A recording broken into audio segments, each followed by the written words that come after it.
तो आ गए आप लोग, आइए इधर देखिए। एक क्वेश्चन है आप लोग को जो होमवर्क दिया गया था, उसका ये पहला क्वेश्चन है। गीता में कहा गया है कि तुम क्या लेकर आए थे और क्या लेकर जाओगे। उसी सिद्धांत पर क्वेश्चन का हम लोग सोल्यूशन करेंगे। अब यहाँ पे देखिए 3 एम्पियर अंदर आ रहा है, 4 एम्पियर भी अंदर आ रहा है। तो यहाँ से गायब हो गया, फिर 1.3 एम्पियर बाहर निकल गया, फिर 3 एम्पियर यहाँ से निकला और नीचे में आई। तो आपको चाहिए आई। तो इसको सॉल्व करने के लिए सबसे पहले हम लोग 3 गो ठहराव केंद्र है यहाँ पे, वहाँ पे उसको मान लेते हैं। एक बिंदु P है, एक Q है और एक R मान लेते हैं यहाँ पे। ठीक है। अब यहाँ पे कितना करंट है ये हमको पता नहीं है, तो हम यहाँ पे I1 मानते हैं। और यहाँ इसके बाद कितना बचा वो भी नहीं पता, तो इसको हम लोग I2 मान लेते हैं। कोई दिक्कत नहीं होना चाहिए। और यहाँ पे R के बाद क्या निकला I, और हमको निकालना क्या है I। तो I निकालने के लिए पहले आपको I1 और I2 भी निकालना पड़ेगा। तो यहाँ पे लिखेंगे बिंदु P पर। ऐसा क्वेश्चन बिहार बोर्ड में एक बार पूछ चुका है। बिंदु P पर, अरे यार P लिखेंगे,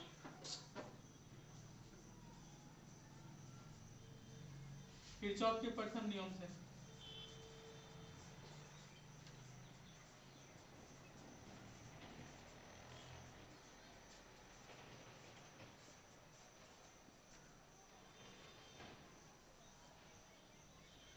कुल करंट का मान कितना होना चाहिए? 0। मतलब आप ना कुछ लेकर आए थे ना कुछ लेकर जाएंगे, कुल मिला के आपका क्या हो जाएगा? 0 हो जाएगा। तब यहाँ पे देखेंगे कि हम लोग 3 एम्पियर भीतर की ओर आ रही है। पिछले क्लास में हम बताए थे, फिजिक्स का जो क्लास था उसमें, कि आने वाली धारा को हम लोग क्या मानते हैं? पॉजिटिव। ये 3 पॉजिटिव हो गया। आपका 4 भी भीतर की ओर आ रही है, तो 4 एम्पियर पॉजिटिव हो गया। और ये देखिए I1 बाहर की ओर निकल रहा है, तो ये हो जाएगा आपका नेगेटिव।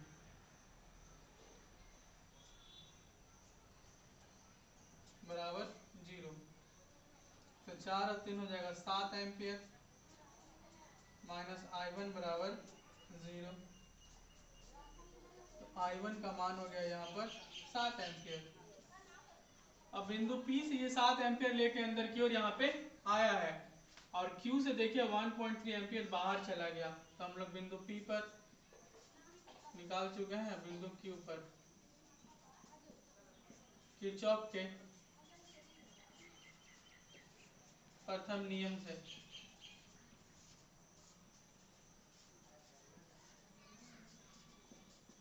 पुनः उससे चलते हैं हम लोग।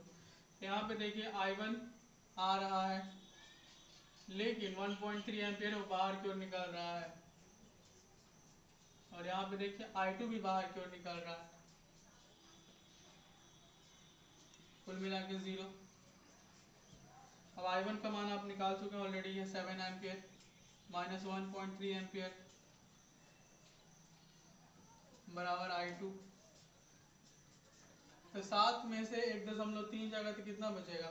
5.7 एम्पियर बराबर I2। यानी कि I2 का मान हो गया 5.7 एम्पियर। अब हम लोग यहाँ पे फिर से किरचॉफ का प्रथम नियम का अप्लाई करेंगे। कहाँ पे? बिंदु R पे। तभी आपको I निकलेगा। कारण है कि यहाँ पे I2 जो चाहिए था आपको निकल चुका है, 3 एम्पियर बाहर जा रहा है, तो I का मान भी आ जाएगा।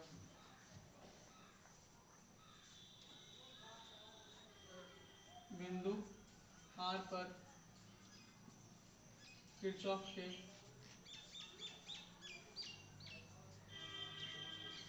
प्रथम नियम से।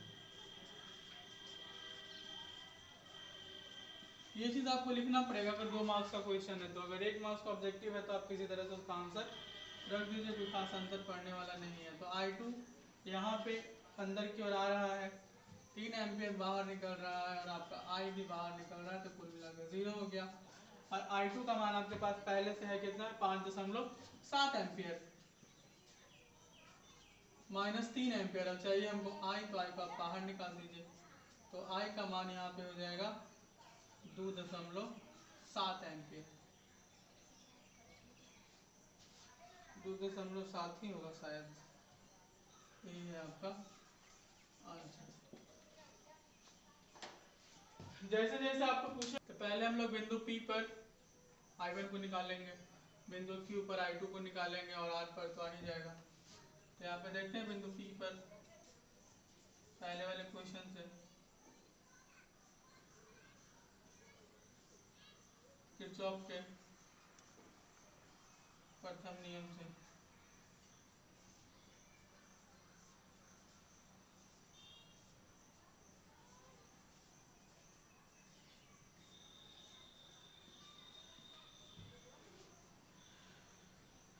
देखिए 4 एम्पियर भीतर क्यों आ रहा है, 8 एम्पियर भीतर क्यों जा रहा है, 5 निकल रहा है, तो समेशन ऑफ आई कितना होगा 0। आती हुई विद्युत धारा को पॉजिटिव, पहले 4 को लेते हैं तो 4 + 8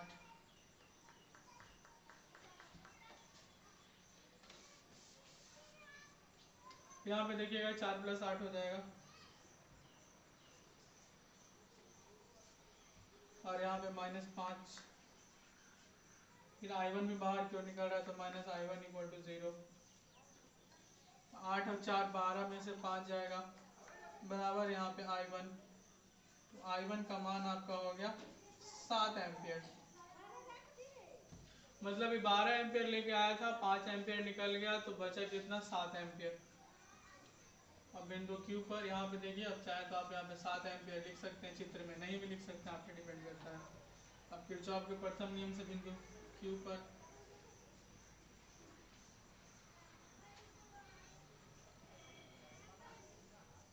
किरचॉफ के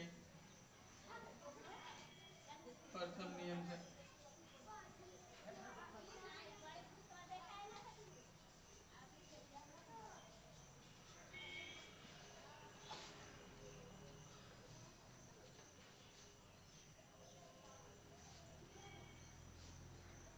अब देखिए 7 एम्पियर ही लेके आया था, यानी कि I1, और यहाँ पे देखिए और 3 एम्पियर भीतर की ओर प्रवेश कर रही है, तो यहाँ पे 3 एम्पियर, 4 एम्पियर बाहर निकल रहा है तो -4, और देखिए I2 भी निकल रहा है बाहर की ओर तो -I2 बराबर कितना 0। अब I1 का मान मेरे पास ऑलरेडी है 7 एम्पियर, तो आप चाहें तो इसकी जगह डायरेक्टली 7 एम्पियर लिख सकती हैं, मेरा एक स्टेप बढ़ जाएगा। तो 7 और 3 10 -4 एम्पियर = I2, तो I2 का मान मेरे पास हो गया 6 एम्पियर। अब अंतिम बिंदु R पर, बिंदु R पर किरचॉफ के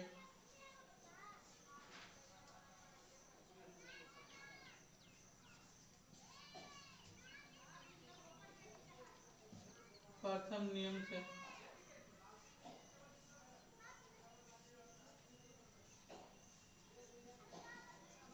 कितना आया था I2 का मान हम निकाल चुके ऑलरेडी 6 एम्पियर है, तो 6 एम्पियर आ गया, 2 एम्पियर बाहर गया, यहाँ देखिए 2 एम्पियर बाहर गया, -I बराबर 0, यानी कि 6 में से 2 गया तो 4 एम्पियर बराबर I। तो I का मान आपके सामने आ चुका है जो कि है 4 एम्पियर। मेरे ख्याल से आपको बढ़िया समझ में आ गया होगा ये क्वेश्चन। तो हम लोग क्वेश्चन नंबर 3 की ओर बढ़ते हैं, लेकिन उसके पहले हमको बोर्ड साफ करना होगा। अब यहाँ पे ध्यान दीजिएगा, आपको किरचॉफ का दूसरा नियम हम पढ़ाए थे, जिसको लूप का नियम भी कहते हैं। ये सिंगल लूप है, इसमें एक ही लूप है, तो इसमें हम अपने मन से करंट का डायरेक्शन दर्शाएंगे, उसके बाद फिर सर्किट को सॉल्व करेंगे। तो करंट आप कहाँ से पास कीजिएगा, 6 वोल्ट से कि 12 वोल्ट से।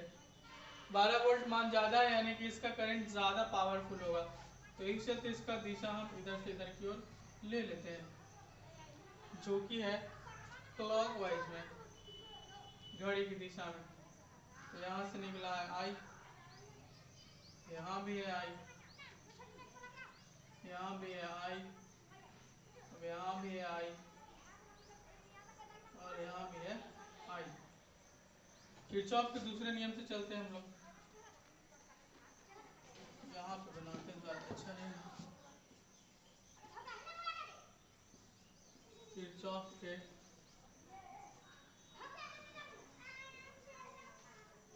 दूसरे नियम से पहले नियम पे आधारित क्वेश्चन हम कर चुके हैं, तो दूसरे नियम से चलते हैं। तो 12 वोल्ट, अब देखिए यहाँ से चूंकि निकल रहा है पॉजिटिव टर्मिनल से, तो 12 वोल्ट यहाँ पे जुड़ जाएगा। अब यहाँ पे आ गया 8 ओम। तो हम लोग जानते हैं कि प्रतिरोध विद्युत धारा का विरोध करता है, तो कुछ न कुछ नुकसान करेगा, इसलिए हम लोग यहाँ पे इसको माइनस लेंगे। 8 और धारा कितना है I, क्योंकि V बराबर I इंटू आर होता है, तो 8 गुने I।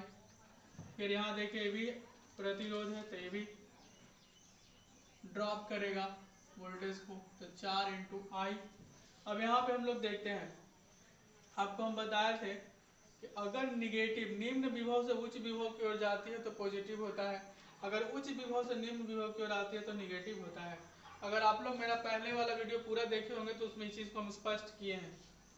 तो यहाँ पे हो जाएगा -6, और कुल मिला के कितना होता है 0, हो जाएगा 12 में से 6 जाएगा तो 6 और 8 4 हो जाएगा 12I बराबर 0, तो 6 बराबर हो जाएगा 12I, यानी कि I का मान हो जाएगा 6/12, ये हो जाएगा 6 दूनी 12, यानी कि I का मान हो जाएगा 0.5 एम्पियर। यही है आपका आंसर।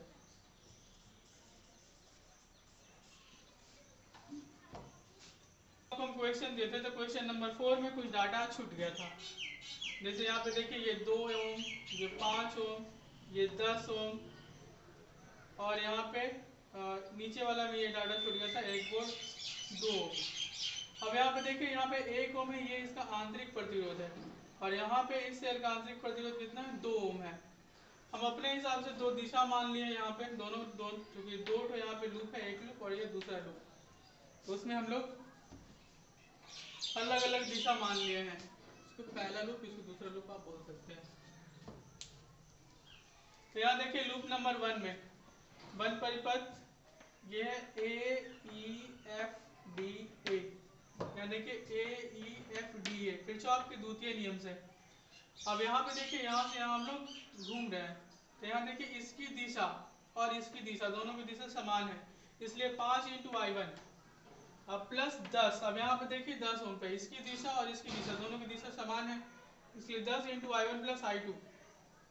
यहाँ पे देखिए इस I1 की दिशा और इस लूप जो हम लोग दिशा लिए उसकी दिशा क्या दोनों का सेम है, इसलिए ये भी पॉजिटिव है, तो 2 गुना I1 प्लस देखिए यहाँ पे अब इसकी दिशा और इसकी दिशा दोनों की दिशा समान है, इस चलते 1 ओम गुने I1। यहाँ देखिए लेकिन लोअर पोटेंशियल से हायर पोटेंशियल की ओर करंट जा रहा है, यानी कि निम्न विभव से उच्च विभव की ओर जा रहा है, इसलिए यहाँ पे हम लोग जो आपका EMF था सेल नंबर 1 का उसको हमने यहाँ पे माइनस लिया, -2 बराबर 0।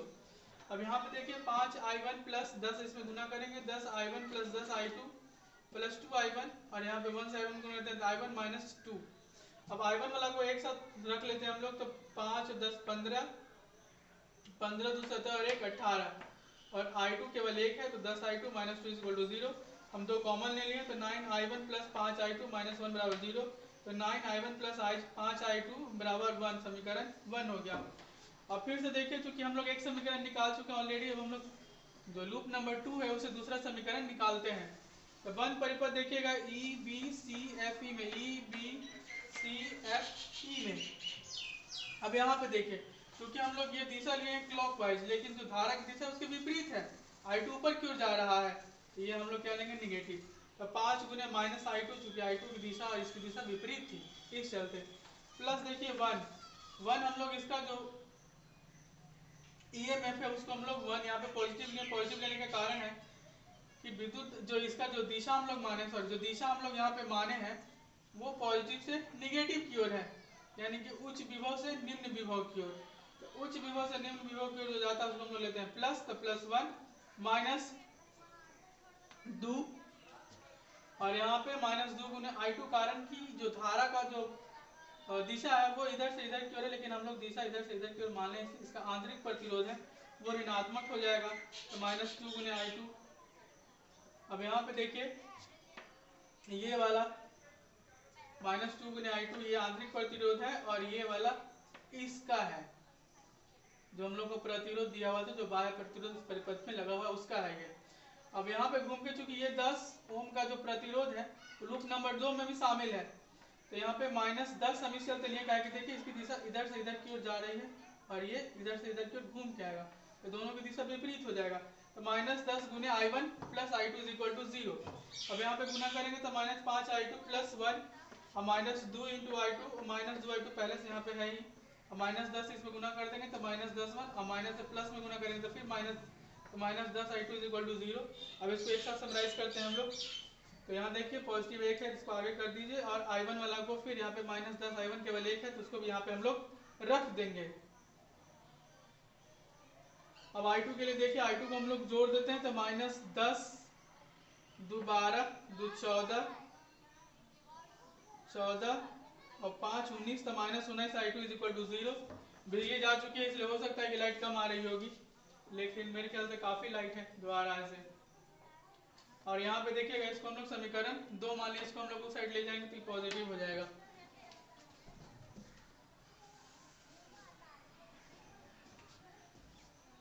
तो समीकरण 1 और 2 में देखिएगा, यहाँ पे समीकरण 1 था आपका 9 I1 प्लस 5 I2 बराबर 1, और समीकरण 2 है आपका 10 I1 प्लस 19 I2।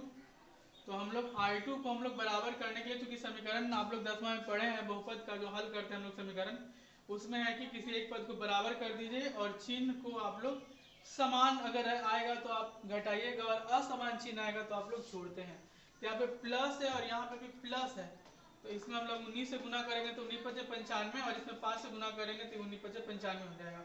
तो दोनों को हम लोग क्या किया कि इसमें 19 से समीकरण 1 में 19 से और समीकरण 2 में 5 से गुना करके समीकरण 1 से 2 को घटा दिए।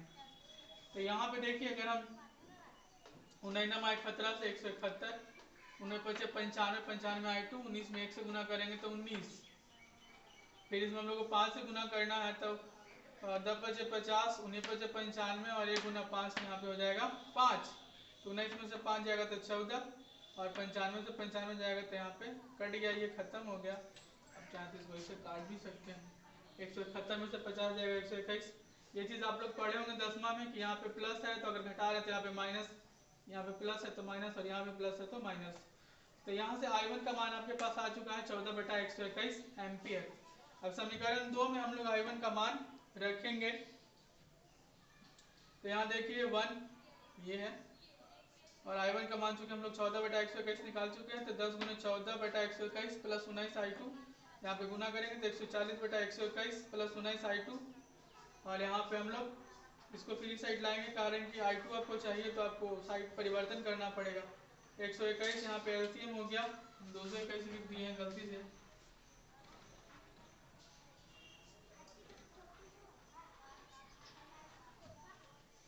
तो 1 में 121 से गुना करेंगे तो 121 में से 140 जाएगा तो -19/121, और 19 I2 आपको I2 चाहिए तो 19 से इसमें भागा पड़ जाएगा तो 19 19 कट गया, और यहाँ पे आएगा 1, तो ये हो गया -1/121। दोनों का आंसर ऑलरेडी आ चुका है। I1 का मान हम लोग यहाँ पे निकाले थे 14/121 एम्पियर, और I2 का मान निकाले हैं -1/121 एम्पियर। इसके साथ ही आज की क्लास समाप्त होता है।